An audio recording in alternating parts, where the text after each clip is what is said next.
So I have been streaming live before about this topic, and I'm going to stream live about this topic right now because I think it's so important. Right now, a lot of us are in a state of lockdown, partial lockdown, and possibly maybe for the next month or so. I know that here in Portugal, where I live, we're in a partial lockdown on the weekends. So it's like we can't go out after 1 in the afternoon. We can't even really go outside and exercise in the afternoon.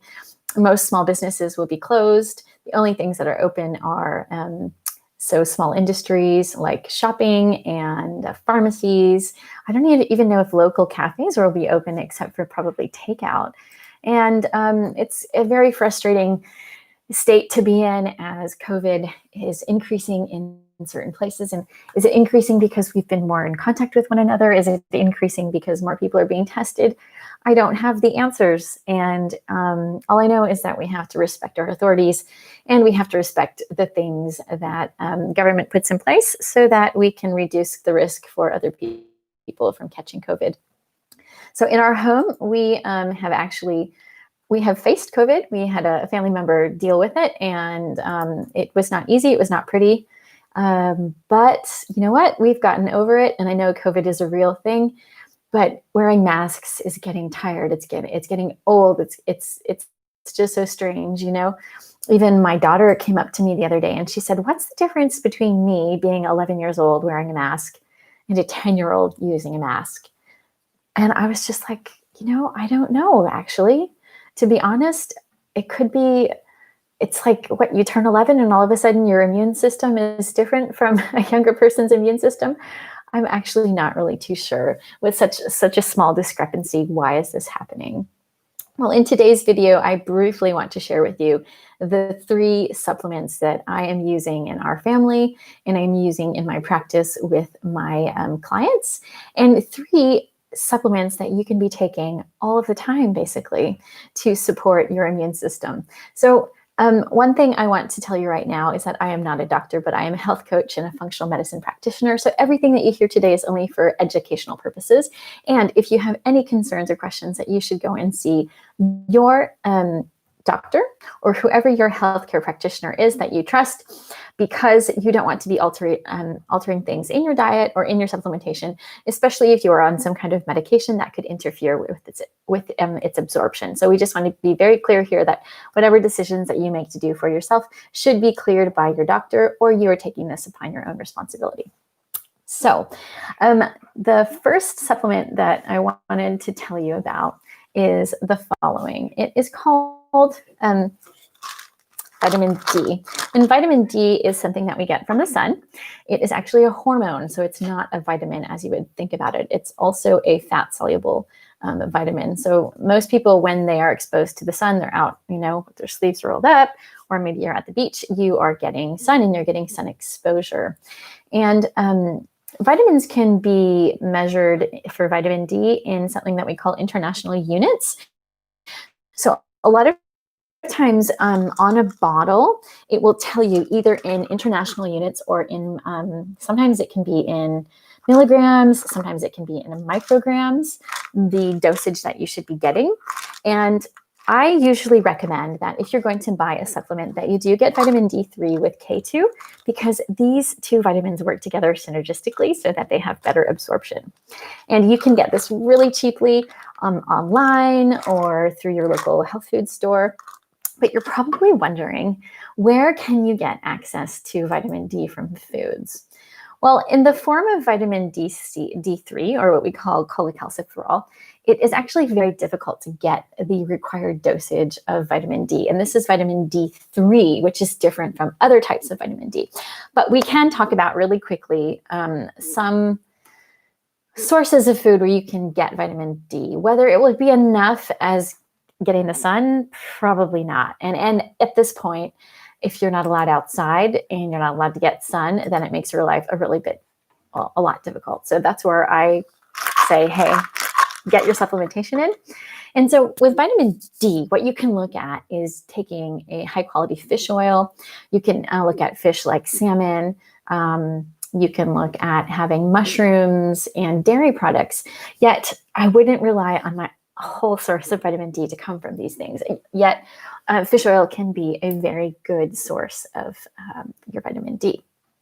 As a recommended daily intake, you can start anywhere between 400 international units up to 2,000 international units pretty safely. 400 is actually the recommended daily minimum.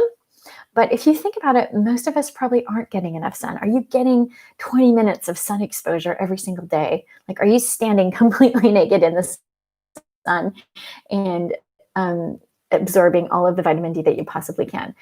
Probably not. It really is going to depend where you live in the world too, what your job is like, if you're in confinement or not. So that's the first supplement that I find is super important for supporting your immune function. And not just an immune function, but so many other functions in the body. So even if you Google vitamin D, what is it good for? You're going to come across a plethora of things. Most people are generally low in vitamin D, so it's okay to be supplementing with it within the RDA, the recommended daily intake, unless your doctor has put you on higher dosages or one-time dosages because you have autoimmune disease or chronic disease, then you can speak to them about what you should be taking and how much you should be taking. So the next basic one that most of us think about, especially when we're sick with the cold or with the flu, is of course vitamin C. And vitamin C in its supplementary form will also could come in capsules. It could come in effervescent tabs. Could, like for younger kids, it could come like in a syrup or like a gummy. And we just do capsules right now. This one is actually just a hard capsule I can show you from Now. And I also have another, which is from EU Nutrition. I have another vitamin C, and it's actually in capsule form, so in powder. And I find it easier to just throw it in a smoothie or throw it in something, especially if I have a kid that doesn't like to swallow tablets or capsules. It's just easier sometimes to have it in powder form or to have it in an effervescent drink. That's kind of nice for some kids.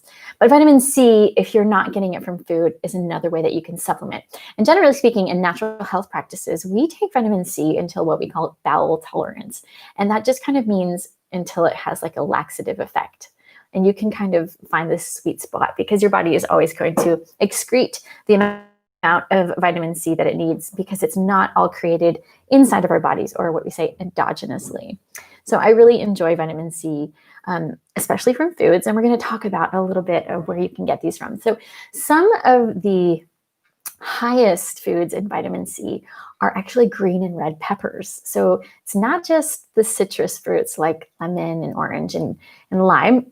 Not saying that they're not high in vitamin C, but red and green peppers are super high in vitamin C.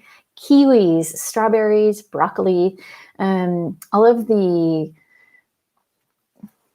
vegetables like that are from the same family. So I'm not going to give you the crazy name, but so broccoli, cauliflower, Brussels sprouts, any kind of cabbage. These are very high in vitamin C. Spinach, even white potato has a certain good quantity of vitamin C. Tomatoes, and we already talked about the citrus fruits, and also peas, green peas. So these are high in vitamin C.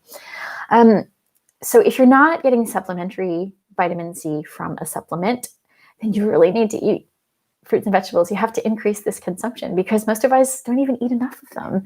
So we're talking about, like anywhere to 3 to 7 servings per day of these fruits and vegetables. It's super important. Okay, so that is the second one. So I was talking about vitamin C, and for not having a laxative effect, you could probably take up to 2,000 milligrams or 2 grams of vitamin C. Of course, this is going to change for children. It's going to change for men and women based on your height and your weight. And you can kind of navigate through that. You can go on the internet and say, what's the best dosage for me? But as a maximum, 2,000 is very important. Again, if you are sick, if you have chronic disease, your doctor might actually increase it. Or your natural healthcare practitioner might actually increase the dosage of vitamin C. And don't forget that if you're on iron, you will also want to be taking vitamin C in conjunction with iron if you have some kind of iron deficiency anemia or some anemic state. So you're going to have to be careful with that too. Make sure that if you're on iron that you're also taking vitamin C. Now the last, and we'll go through this quickly, the last supplement that you can be taking is number 3, which is zinc. Now, when I'm talking about all of these dosages and all of these foods that I'm addressing, I'm talking about a person who is low risk. So low risk for COVID. When you're higher risk and you have underlying diseases or associated diseases, or you are older, it is really important to speak to your doctor about what you should be taking and the dosages that you should be taking, because it could actually be increased, or they could stop medications from working properly, or absorption too. So we want to be careful here. But so I'm talking to the normal, supposedly quote unquote healthy everyday person that has not been affected yet with COVID. And if you have COVID, these dosages will probably actually increase too. It just really depends on the state of your immune system. So this last one, which is zinc, which I have here also, it's also a Now brand. Zinc is also one that you can be taking.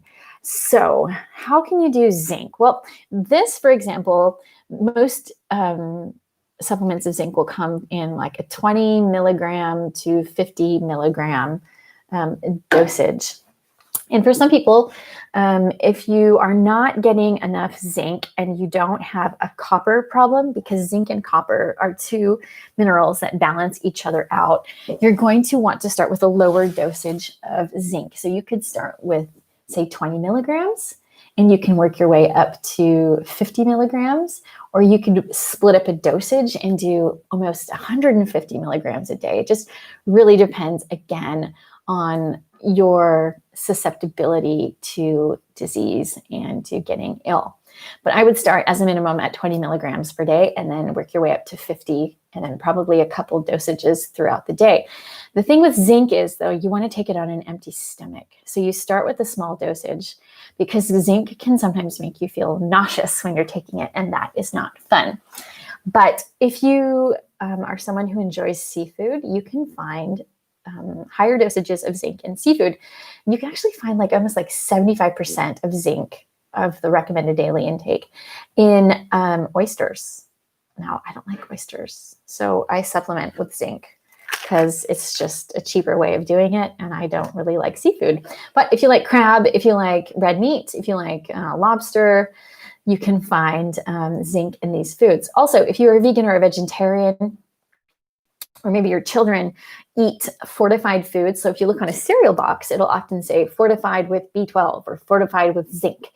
You will find products that are fortified in zinc, and you can get part of your recommended daily intake from these fortified foods. Another place where you can get zinc is actually, I'm trying to think of the word in English, isn't that crazy? Sunflower seeds. So you can get some zinc from sunflower seeds. So that's another area. So my top 3 recommendations right now, if you are looking to support your immune system, the first tier of supplements for people who are low risk are the following: vitamin C, vitamin D3 plus K2, and zinc. And that is it.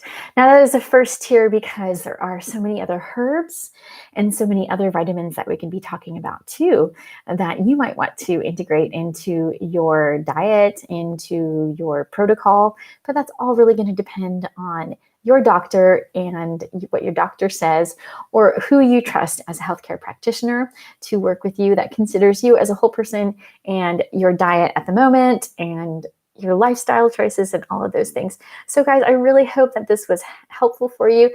And if you're here with me live on YouTube, don't forget to subscribe to my channel. If you're with me on Instagram, also don't forget to subscribe to Instagram, because I will be doing these lives more often. And I would love to hear from you. So you can always send me a private message on my Facebook, on my, I think I have a contact form on my website, and also on my Instagram. So thank you so much for joining me right now, and I will be seeing you soon.